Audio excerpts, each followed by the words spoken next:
The young peasant girl who played a significant role in shaping the outcome of the 100 Years' War was now imprisoned and shackled at the hands of those whom she had caused such destruction to their army. The very men who crowned the king have now determined that this woman who crowned him is not a prophet of God, but rather a heretic, and she is only worthy of death by flames, as per their religious belief. On May 23, 1430, when the Burgundians captured Joan of Arc at the town of Compiègne, they had in their possession the most valuable person in France. In November of the same year, the English colonial army paid 10,000 francs to her Burgundian captors and moved her to Rouen, an administrative hub of the English in France. When December came around, Joan found herself in a dungeon of Château de Beauvais, a fort near the Earl of Warwick.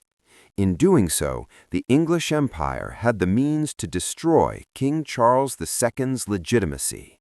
Joan of Arc was accused of religious crimes by the English clergy on January 3, 1431.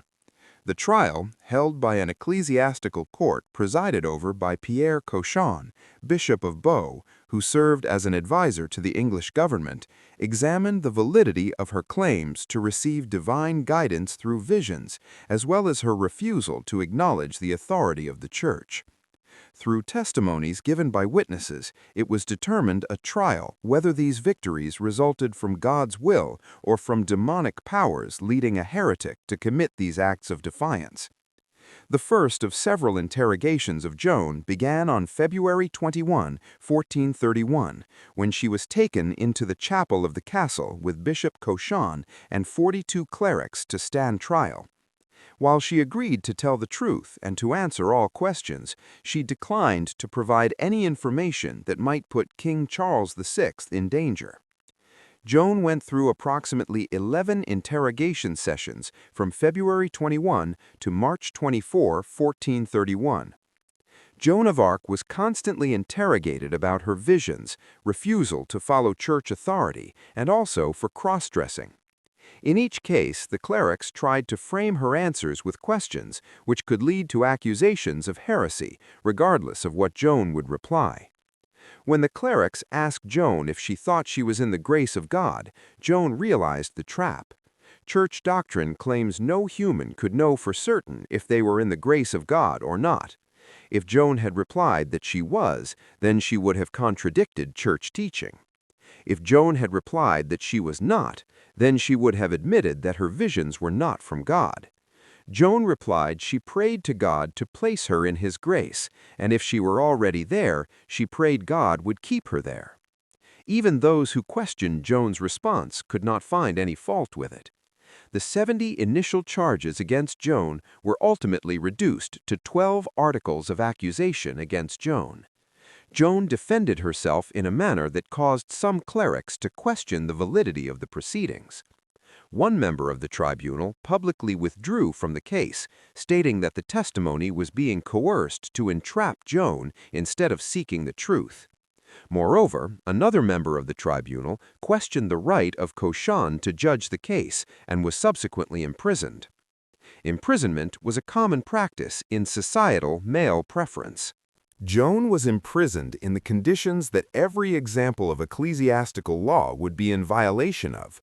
According to canon law, any female imprisonment for heresy should have been carried out by women guards, usually nuns, inside a church prison.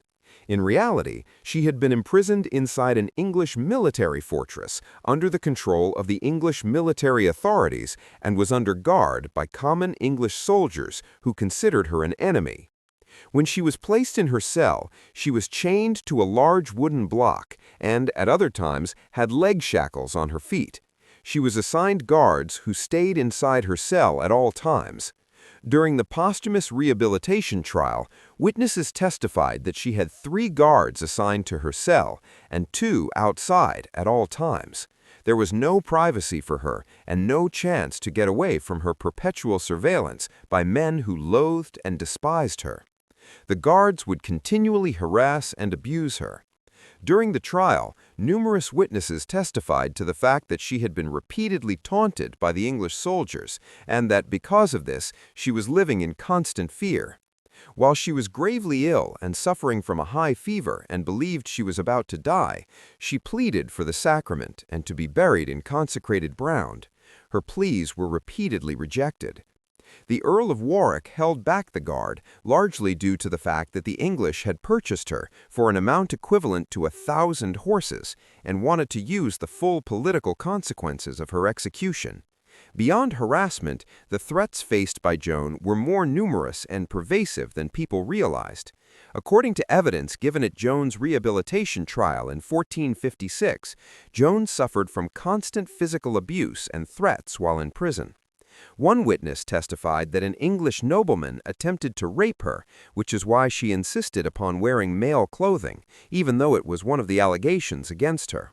A male outfit could be pulled together by tightly binding the waist, whereas women's attire did not offer this degree of control or security. Joan consistently maintained that she was more comfortable dressing as a man when surrounded by male guards because female clothing left her at risk. This rationale was rejected by the judges. However, the threat was nevertheless real. The trial itself was rife with irregularities. Numerous weeks passed between institutional questioning and presentation of formal charges.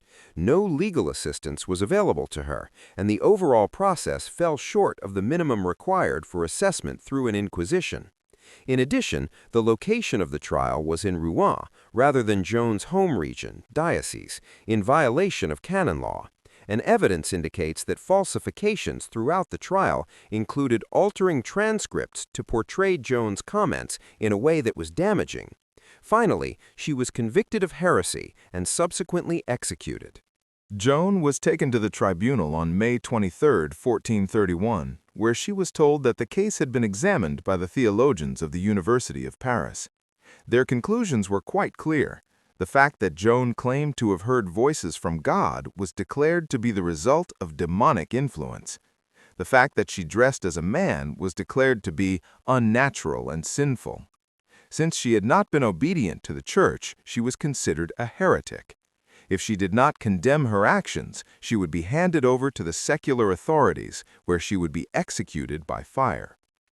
The next day, Joan was taken to the cemetery of Rouen and placed next to the stake. The sight of it filled her with horror. Faced with imminent death, weakened from months of imprisonment, and abandoned by the very king who had made her queen, she broke under pressure and agreed to sign a statement of recantation, stating that she had deceived the French people about receiving visions from God.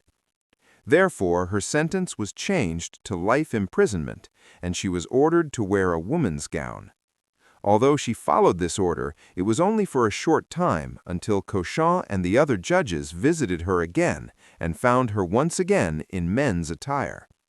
Joan stated in testifying that she had returned to wearing men's clothing out of her free will because she believed the voices of St. Catherine and St. Margaret were rebuking her for hiding the truth to protect her life. However, witnesses at the rehabilitation trial in 1456 testified to a different story. The guards had taken Joan's dress during the night and had intentionally left her with only men's clothing to make her wear it. The outcome, regardless of what occurred, was predetermined. On May 28, 1431, Bishop Cauchon and 7 other judges visited St. Joan while she was in her cell. At that time, she told them she wore men's clothes because it was necessary for her safety while being incarcerated amongst men, as well as because her voices had reprimanded her for reporting on her actions. She had also returned to wearing men's clothing as a sign of the depth of her relapsing status. Under canon law, a relapsed heretic may not have a second opportunity for redemption. On May 29th, the judges reached a unanimous conclusion that she was to be placed in the custody of secular authorities.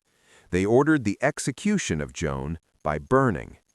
On the morning of May 30th, 1431, Joan was allowed to receive the sacraments, which was considered a merciful act, but also was in violation of church canon. Joan was conveyed from her cell and brought to the Place de Mer of Rouen. A large crowd awaited her arrival as Joan stood in front of the tall plastered pillar constructed in the middle of the square. Although the bailiff of Rouen would normally have been responsible for sentencing Joan, the English established direct control over her case instead.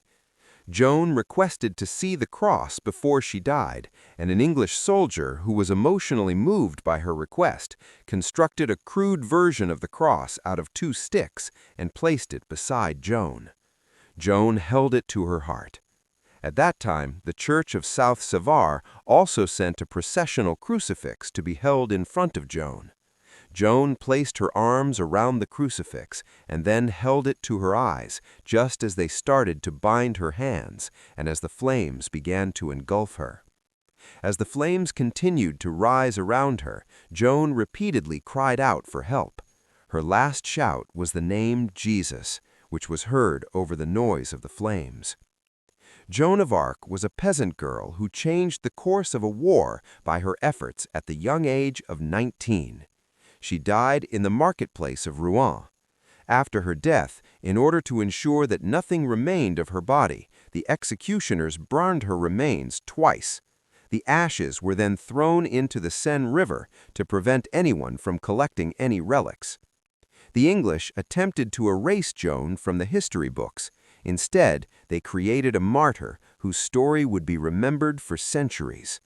A rehabilitation trial 15 years later was held at the request of Joan's mother, with 115 witnesses testifying. The judges determined that the verdict of 1431 was invalid, and that the trial was biased against Joan and contained many procedural errors. In 1920, the Catholic Church canonized Joan as Saint Joan of Arc. The woman who had been burned for heresy became a patron saint of France. Had you been in the marketplace of Rouen on May 30th, 1431, and witnessed a 19-year-old girl calling upon God while flames surrounded her, would you have viewed this execution as judicial murder disguised as a religious execution? The trial of Joan of Arc was about destroying the very symbol of a French victory and making English occupation impossible, not about heresy.